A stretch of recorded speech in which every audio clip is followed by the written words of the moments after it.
Hello, നമസ്കാരം. നമ്മുടെ പ്രശാന്ത് ചിന്മയൻ എഴുതിയ വരുവിൻ കാണുവിൻ രസിപ്പിൻ എന്ന് പറയുന്ന ഈ നോവൽ ചിന്ത പബ്ലിഷ് ചെയ്തതാണ്.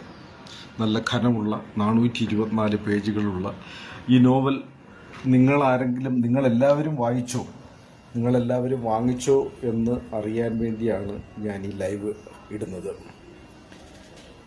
ഈ നോവൽ നിങ്ങൾ വാങ്ങിയില്ലെങ്കിൽ ഉടൻ തന്നെ വാങ്ങിച്ച് വായിക്കണം. കാരണം ഇത് സിനിമയുടെ ചരിത്രം കൂടിയാണ്.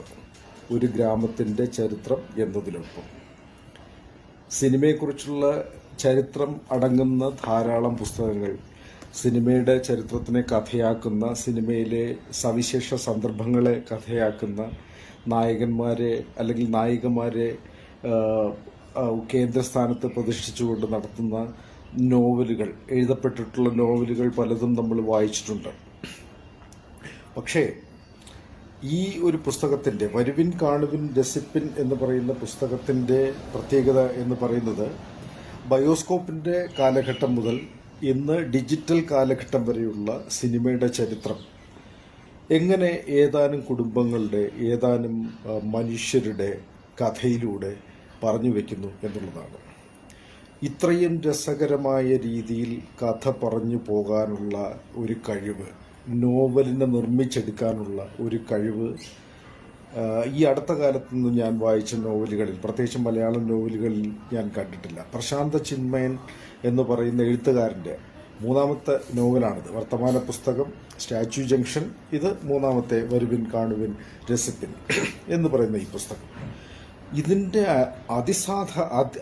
അത്യപൂർവവും അനിതര സാധാരണവുമായ ആഖ്യാന ശൈലി, നറേറ്റീവ് സ്റ്റൈൽ എന്നത് വളരെ വളരെ മനോഹരമാണ്.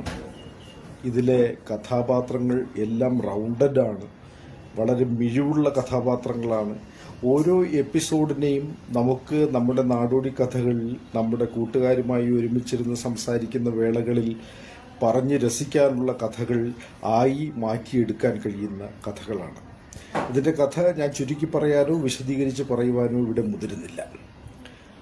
ഈ ചന്ദ്രപ്പൻ എന്ന് പറയുന്ന ഒരു വിളിച്ചു പറയൽക്കാരൻ, ബയോസ്കോപ്പിൻ്റെ നിശബ്ദ ചിത്രങ്ങളുടെ നാളുകളിലെ ഒരു വിളിച്ചു പറയൽക്കാരൻ, സുന്ദരനായ ഒരു വിളിച്ചു പറയൽക്കാരൻ്റെ വരവോടുകൂടി തുടങ്ങുന്ന കഥ ഗർഭങ്ങളിലൂടെയും പ്രസവങ്ങളിലൂടെയും ജനിതകത്തിൻ്റെ പകർച്ചകളിലൂടെയും കലയുടെ അഭിനിവേശം, സിനിമയുമായി ബന്ധപ്പെട്ട് പ്രവർത്തിക്കുവാനുള്ള അഭിനിവേശം തലമുറകളിലൂടെ